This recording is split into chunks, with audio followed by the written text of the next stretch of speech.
Good morning, folks. How are you? If you would be so kind as to let me know you can hear me, I will begin our little segment together. Just a simple tweet or a post to me, 5 by 5 would be sufficient enough. Let me know I can continue.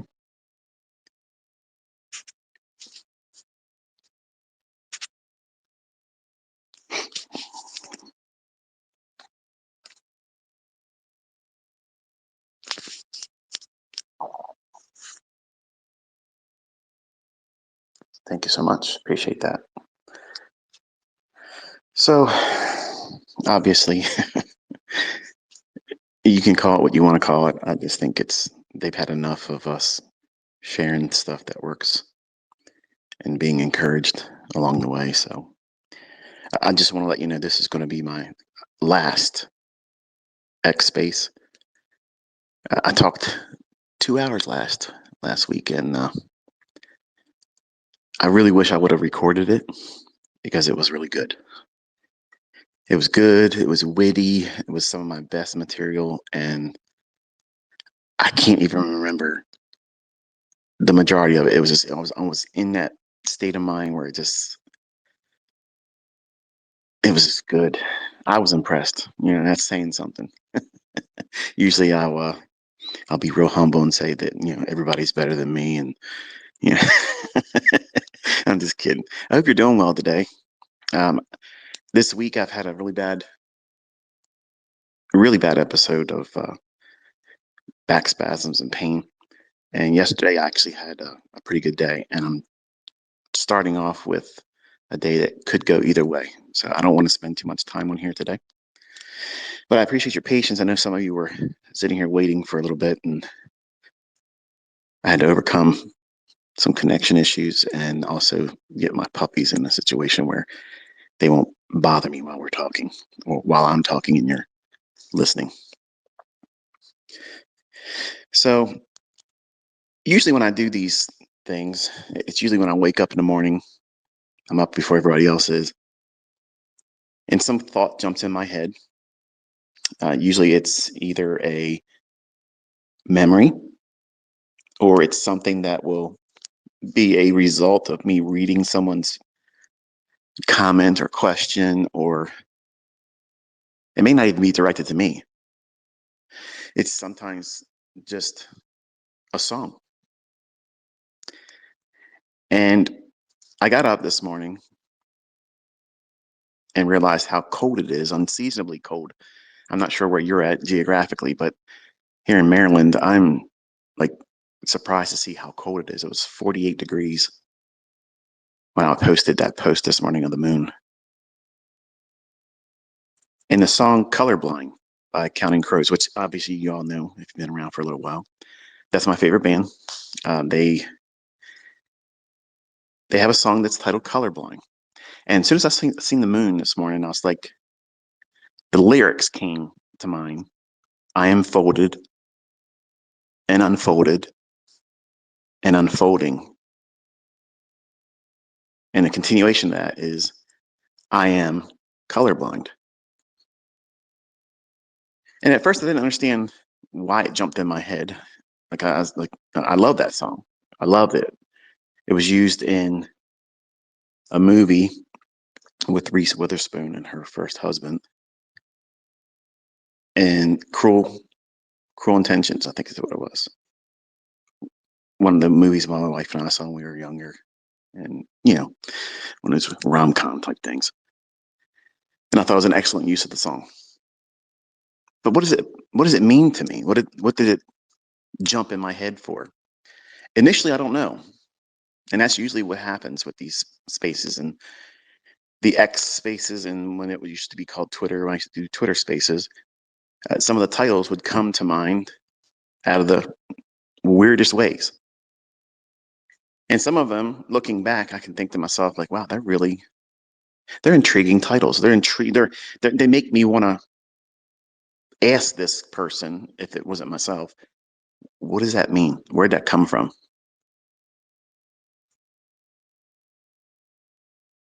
I want to apply it to, because this is how it was given to me, because I questioned myself, why would I think that? Why did that thought jump in my head? And obviously you're here because you're listening to me, hopefully that I will let you know something from my own experience, let something slip from the black munitions bag of market making. And I think that it's very much applicable to us as traders when we're developing. When you're brand new and you don't really know who you are as a trader, you don't know what you're looking to do, you don't know how to engage price action. It's something much like a love letter. Remember when we were in grade school and you saw that cute girl in the class and she just literally drove you crazy, or that cute little boy, for those that are in the listening audience that have a deference to that? I was much like that. I was romantic as a little boy, but shy. So shy. It was crazy. But the few times that I did have the proverbial girlfriend, which never went past maybe a holding of the hand behind the desk, never even kissed. In grade school, you don't know anything. So imagine that moment when you first got that first love letter, folded up, and it's in her hand or his hand getting ready to pass it to you. And that excitement, like, I can't wait. I can't wait to see what they wrote to me. What do they feel so special that they want to give this to me? Because they could have waited. They could have waited to lunch break or boarding the bus going home, catch me outside and say, hey, I want to tell you something, or I want to ask you something. No, this is special. And it's so special, I'm going to write it down and fold it up and secretly pass it on to you. That's what it's like when we first start. We have a romantic view of what it's going to be like doing this. It's going to be profitable. I'm going to feel better about myself because I'm going to be in a position where I can make money, where I'm not ashamed of where I work, where I came from, my pedigree. What I did in the past can be sponged away because now I am on the straight and narrow and I can make lots of money. I can make my own way. I don't need to have to worry about losing my job. That's what it's like, that romanticism that we have when we first start going into this. We see someone that inspires us. Maybe it's a number of people, but it can be narrowed down to one person that everybody gets inspired by. And it's not always the same person.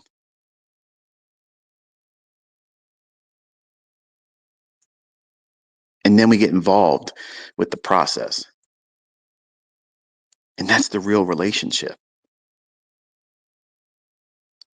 But we don't want to have that relationship. That's the long-term committed relationship that has to have the ups and downs, the ebb and flow of, hey, it's not always going to be perfect, but I still feel this is valuable and I'm home right where I'm at. This is exactly what I'm supposed to be feeling right now. This is normal for me. And that's that love letter that started to be unfolded. That excitement where you see one or two lines, one or two words, maybe a little heart as the page opens up. And you can't read it yet, but you see a glimpse.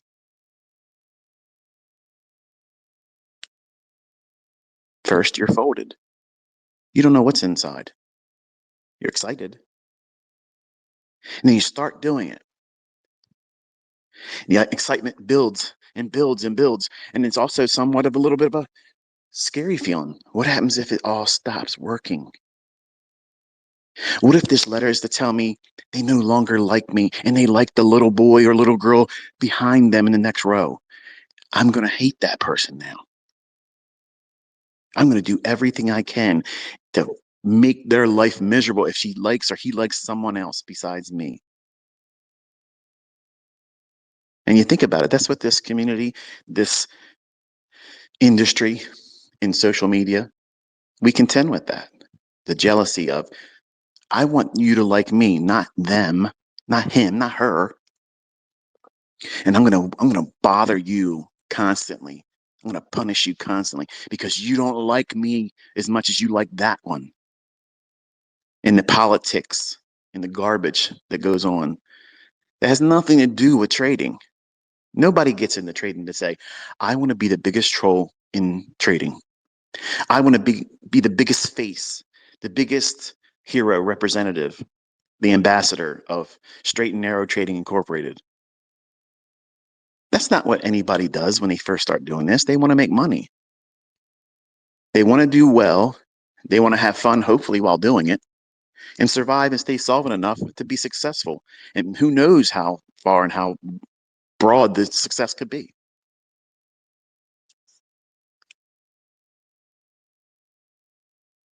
But the process, that's the real romance. Sticking to a set of rules, adhering to them, shunning all of the distractions, pushing aside all of the bullshit, all the things that have nothing to do with the open, high, low, and close. And it's wonderful as a distraction when you're not doing well, when you're starting to second guess yourself, when the markets get a little bit harder than they have been in the past. It's very, very easy to say, well, I'm uncomfortable in my own skin right now, so I need to be distracted. So what's going on social media? Let me go on there and see who's the target today. Who are they beating up on today? Who's being made fun of today? Because if I can look at that and find pleasure in someone else's misery, their embarrassment, if they can distract me from my own pain and suffering because I'm not doing as well as I was hoping I was going to do this week, this month, this quarter, this year, then it won't be so painful for me. I will be able to look at someone else's relationship that's failing, that romanticism that's falling apart and fizzling out and melting in front of everybody, and all the turmoil that comes along with it. That will be a wonderful distraction from my own misery. And that's all part of the process too. The best traders, the better traders, they're the ones that don't do those types of things. They don't concern themselves with stuff like that. They focus on the markets. They focus on their P&L. They focus on their equity curve. They focus on their mindset. They adhere to their process. And they know it's not going to work every single time. They know that. You knew it when you came into this. You want to say, hey, well, I'm going to be really successful and I'm going to have a system. I'm going to develop a system. I'm going to copy somebody's system. I'm going to buy a system. I'm going to learn the system. I'm going to do something that some guy, some rock star trader, female, male, whatever it is, I'm going to do what they're doing. And I'm not going to tell anybody that's what I'm doing, but I'm going to show my friends and family that this is what I do. And if the person that they're copying just packs it up, takes down their tent, moves on to a different town, city, and never has any access to that person ever again, they no longer have any success. That's their process. But that process, copying someone else, leaning on someone else's logic, being a part of someone's community that only has a life cycle so long. Eventually, the person that participates in things like that either outgrows it or the person that operates it goes into a tailspin like anybody else will. You're going to have a period of drawdown. You're going to have a period of losing trades. You're just not going to be firing on all cylinders. You're going to be struggling. And that's normal. That's normal. Just like it feels normal to be scared and excited when that love letter starts to unfold. And if finally,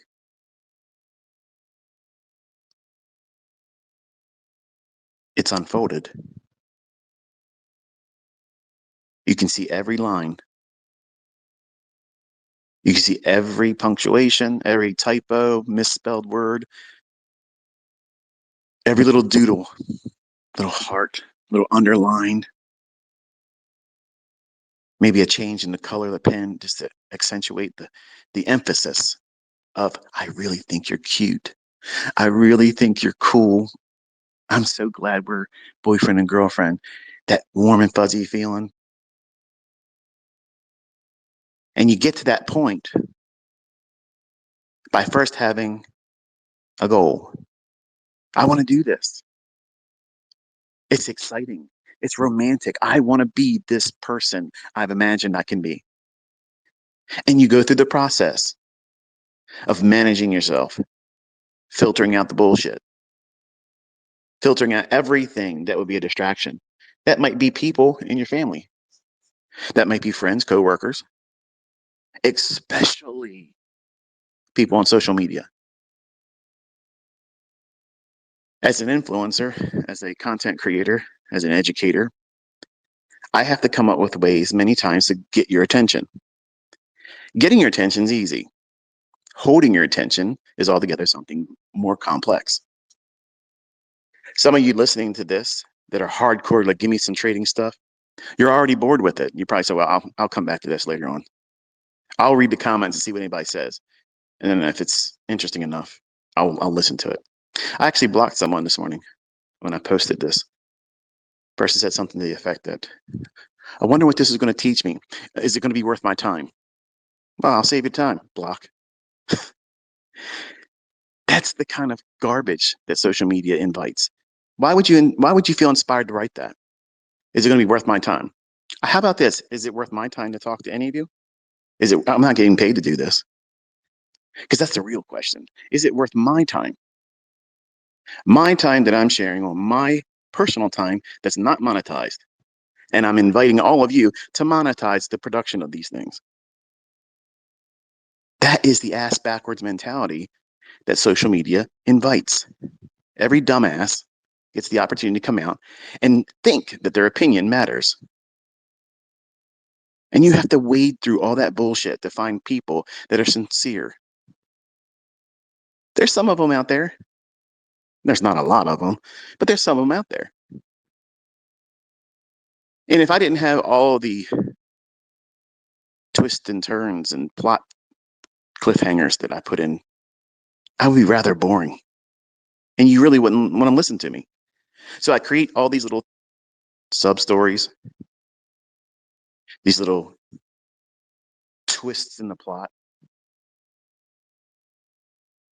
and I storytell. And I hold your attention long enough to let you experience what it feels like to hold that love letter that I've passed to you without the teacher seeing, without the other people in the classroom noticing. I'm passing that to you every time I sit down with you. That's something I wrote just for you. It's not meant for everybody on social media. It's only meant for those that are the recipient, the intended reader. And that's you. The person that's showing up every day, the person that has excitement about who they're becoming. That's the romance. And the process is what I've taught. The PD arrays, the process of understanding where the high and low forms. How will the high and low form? What's the narrative? How do you find the narrative? How do you get from being offside and get in sync with the narrative? Because sometimes you'll do it wrong. That's what my love letter is to you. I wrote these things for you, so that way you can experience these things and to be encouraged, because I think you're going to be an amazing trader. So you go from a state of being folded, guarded, you don't know what you're going to become, but you know you want to be something better than what you are right now when you first start. And I have students that were very, very shy, never wanted to be any kind of a public figure at all, wanted to be a trader,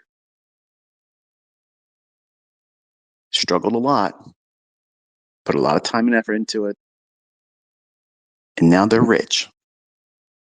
They're millionaires, and they're able to do this without, if I never spoke another word, if they've never watched another episode of anything I've ever produced, it won't matter to them. At the end of these love letters that I write to all of you, I always put in there, P.S.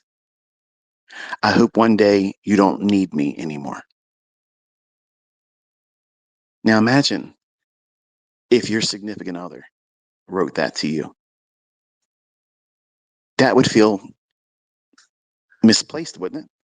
Like you would question, what is this even being placed in here for? You wrote me a love letter. You told me how much you care about me. You poured all your time and energy into me, and you even gave me encouragement through this letter. But at the end of it, you put P.S.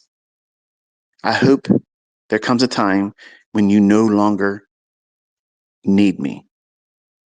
I hope there's going to be a day that you wake up and you say, you know what? I'm going to do what I'm going to do. And at the end of the day, you lay down your head and you go to sleep and you never even thought of me because you arrived. That's what I want from you. That's what I want for you. From a position of being folded, unfolding, unfolded. And the only way you find that in trading is to be colorblind. What does that mean? Well, when you trade and you're in profit, we say we closed in the black. I'm in the black column. If you lose, well, you're in the red column. When you're following a process, when you take the expectation, the necessity for the outcome to be a specific hue or color, I only want it to be a black outcome. I don't want to see a losing trade. I don't want to have a red day. It's uncanny. The harder you try, the harder you resist losing money, the easier it is for you to lose money. It's something I've never been able to understand, but it's a truism. And everybody that makes money consistently will tell you one of the things that they graduated to is a state of thinking and mindset that the outcome is not necessary for them.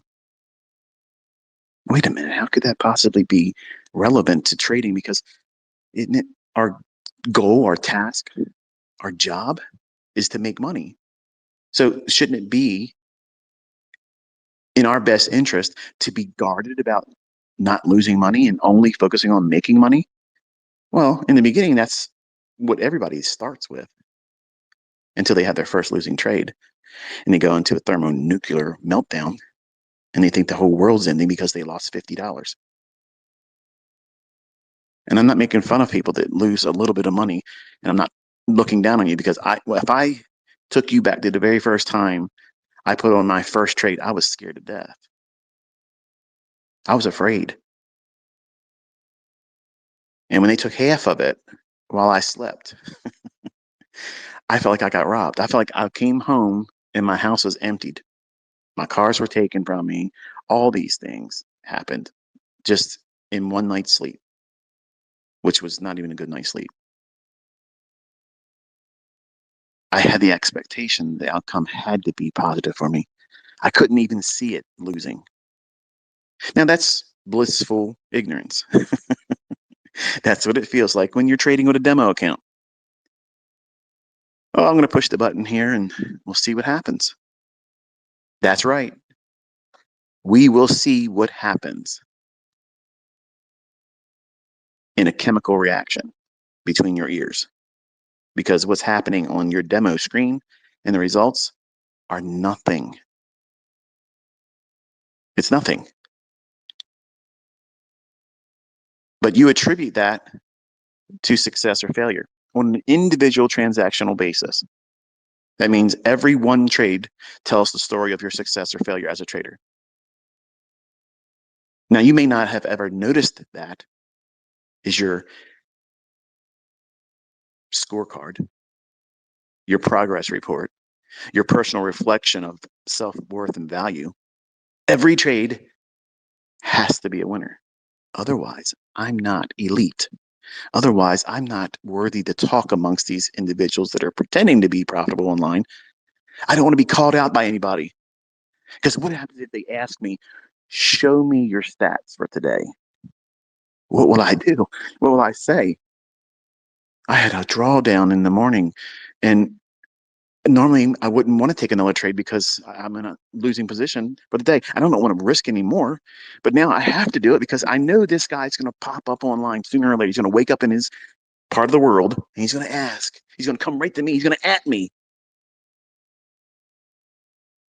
What did you do today? Here's my trade today. What did you do? None of that matters. Or none of that matters.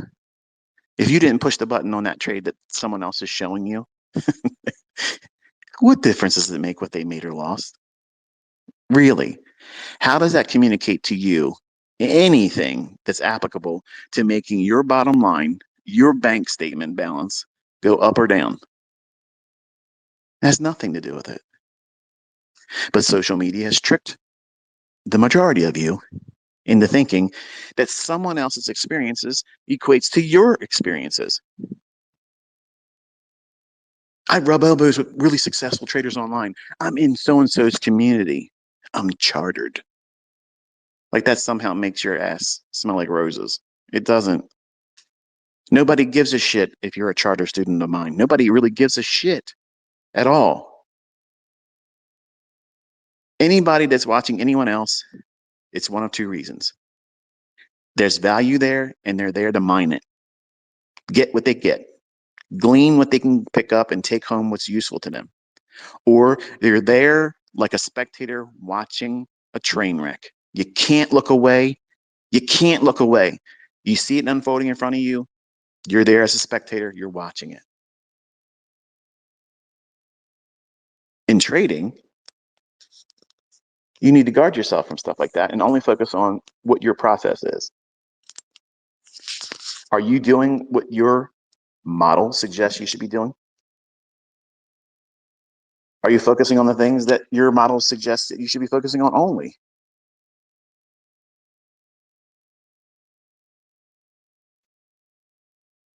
If you have time, energy, and concern to worry about what everyone else is talking about in social media, and you're not consistently profitable, you're the mark. You're the loser. You're the person that's wasting your time. The highest performance athletes, the highest earning individuals in the finance world, they're not on social media worrying about who's getting talked about. They're not doing that. They're not keeping up with the Joneses like that. They have their head down in their own books, doing what they need to do. They're keeping their attention on themselves. And that's not selfishness. That's focus. That's what you have to do well. And you feel dirty when you hang around the individuals that only talk smack, only talk garbage, and they don't really do anything except for exhibitionism. It's just showing you what they're doing, whether right or wrong,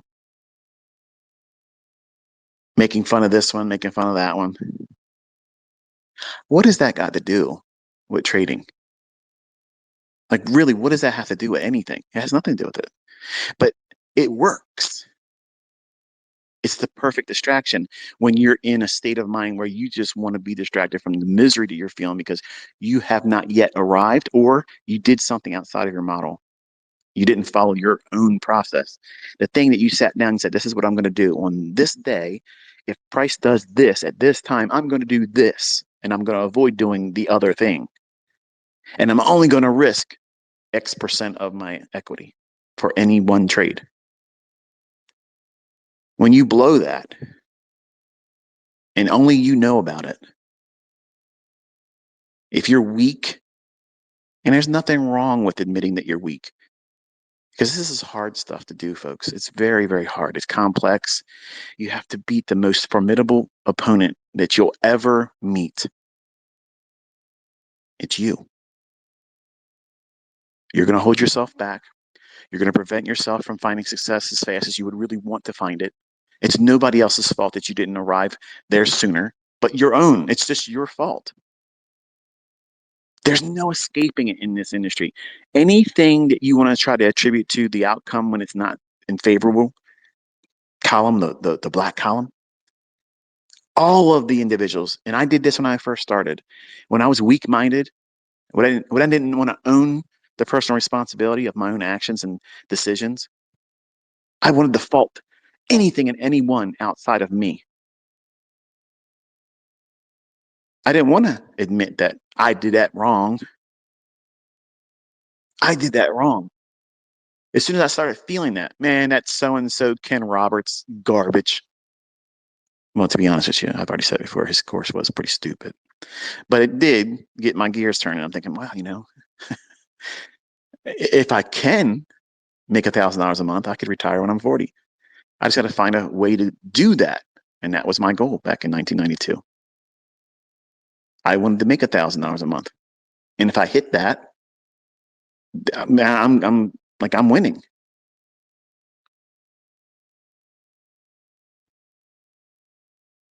But you're not always going to be feeling like you're on the right path. And you need to be colorblind to the outcome. That means when you put a trade on and you're trusting your model, you don't know. You don't know, folks. You do not know the outcome of your next trade. You don't. And to be quite honest with you, in the current climate setting and the way the markets are moving around, I'm not as confident as I normally was because there's so much intervention going on. A goofball makes a post about another country having to pay or not pay as much. Immediately, they're going to rip the market. He ain't doing it. He's not doing it. Okay. Your favorite hated 45 and 47. You're not you're not understanding how this really works because he isn't making the market move around. But they know at the peak of this individual's posts, it causes sentiment disruption. So whatever was going on in the markets in the state of thinking before some kind of a post gets sent to the social media, it's disrupted. That's manual intervention. They'll step in. All right, let's rip the market this direction or that direction. A lot of times it's happening as I teach, but sometimes it ain't. And admittedly, there's been opportunities where I wish I would have been awake. I wish I would have been in there doing it because it made sense to be doing that. And a few times in the last month or so, I'm thankful that I didn't even trade. I'm like, wow, that would have been a losing trade. I'm colorblind to the outcome of trades. I don't need it to be a black. I don't need it to be a small red. I don't need to avoid a red outcome. Losing trades, not worried about it. It's going to come. If I keep pushing the button, if I go in there and keep doing what it is that we do as traders, eventually it will come. But in the beginning, you want to avoid it entirely. You want to avoid the breakup. You want to avoid the divorce, and you never got married yet.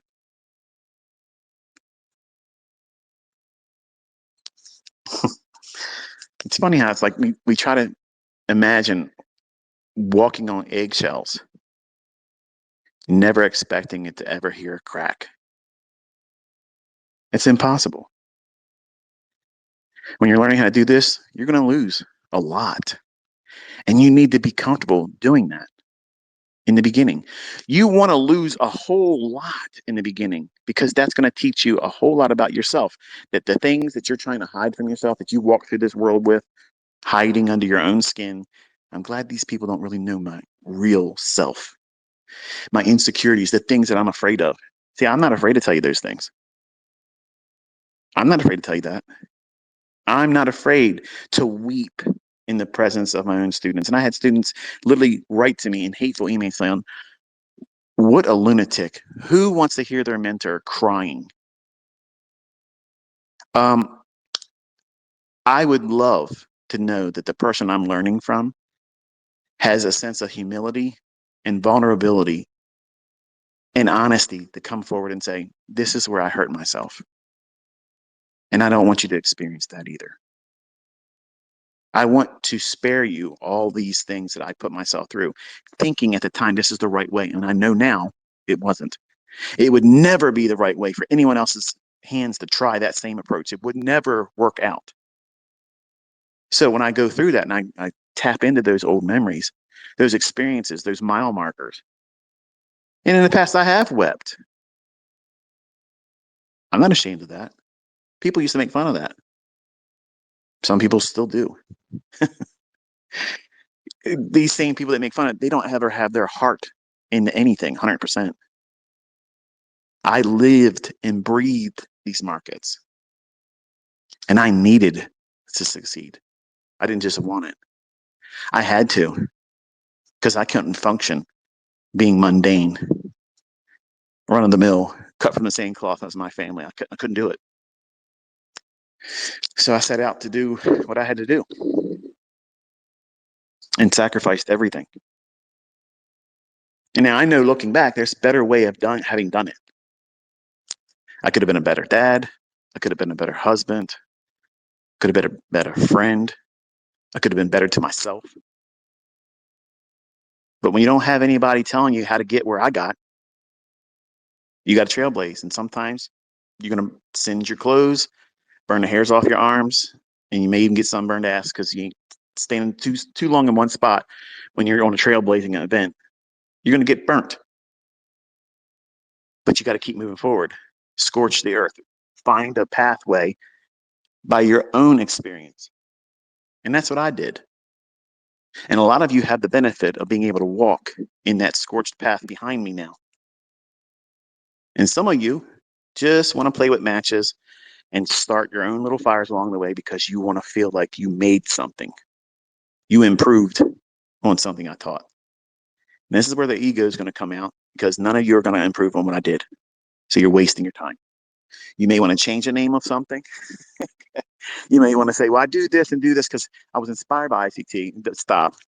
Just stop. Stop. You're doing the things that we started this conversation about. No one has asked you. No one asked me to become ICT. No one asked me to do that. And nobody's asking you to be the next version of him. Because honestly, nobody really gives a shit about me. They don't care about ICT. They don't care. 99.99999% of you only give a shit about what I'm going to say next because you either want to learn how to use it to make money and get to a point where I don't need to listen to this guy anymore. And that's exactly what I want from you. Some of you are afraid to admit it, like it's going to be offensive to me if you say that. That's exactly what I want. I want all of my students to get profitable, know exactly what they're doing, and say, au revoir, I got to go. See you later. It's been fun. It's been real. I got what I was looking for. It's not like eating and running, dining and dashing. I'm not going to chase you down the street and ask you, give me my just due. You owe me. I gave you something of value. You didn't give me anything. Think about it. I'm talking to you right now in a medium that I'm not making money on. I want you to do well. I want you to do better than you've ever imagined.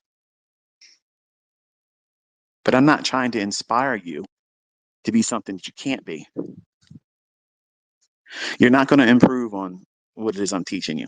And I mean that wholeheartedly because it is the market. You're going to discover something that works in your hands. But some of you just are set out to be, I just want to be a celebrity. You don't really want to be a trader. You've already tasted it. It's hard. You just want to be someone that looks like they do it well all the time. That's a trap. That is a trap. And some of you are going to fall victim to those individuals that's trying to do those things. They're going to sell mentorships. They're going to sell community access. They're going to sell courses, write books. They're all going to write books when mine come out.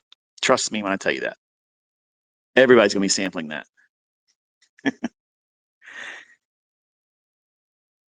And that's okay.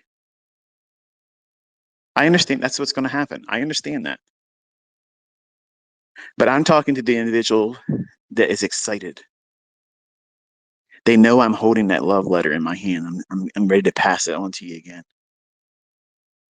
And everybody else in the room, even the teacher, doesn't exist. Do you remember that moment? Do you remember that moment when you knew your focus and your attention was only dialed in on what? Their hand and what they're holding.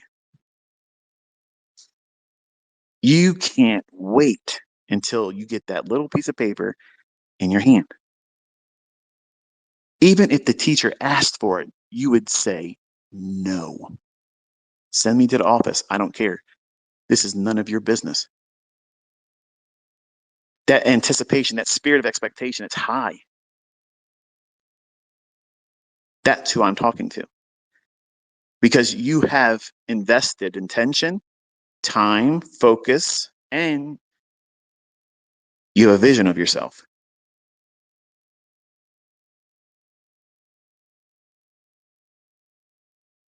And I'm just reminding you that in any relationship, every relationship, there's good times and there's bad times. And you can't go into a marriage with the marketplace and expect that you're not going to have red days. You got to be colorblind to the outcome by focusing on the process, focusing on the things that you are learning to apply as your own model. That is the thing that is the most important. It's not the opinion of others listening. It's not the opinion of what they think your trade should have been. Why didn't you hold on to it longer? It's none of your damn business. Why didn't you take this trade? It's none of your damn business. Why do you feel entitled to ask anybody why they did or didn't do anything?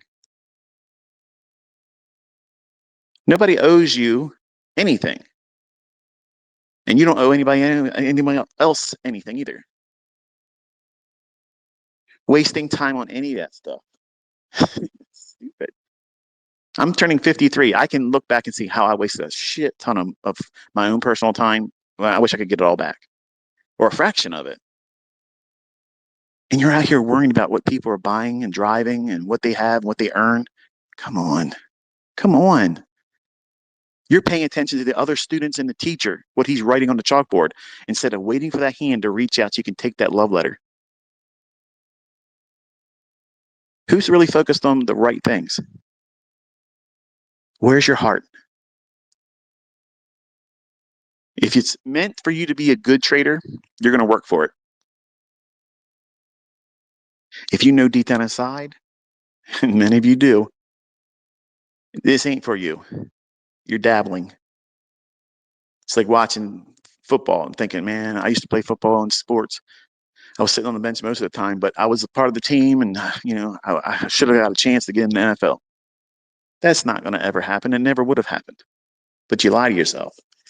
A lot of you are going to never make it in this market because you're not equipped to do it. You don't really care enough to keep working for it. You want it easy. And I told you in the beginning, it ain't going to be easy. It's going to take you longer than you want.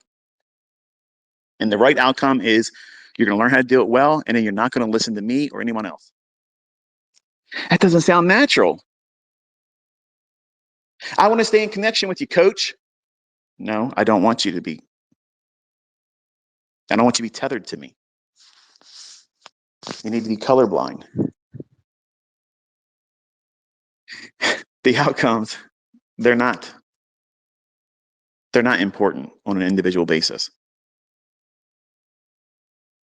And I just wanted to spend a couple minutes today to remind you that. That's it. We're done.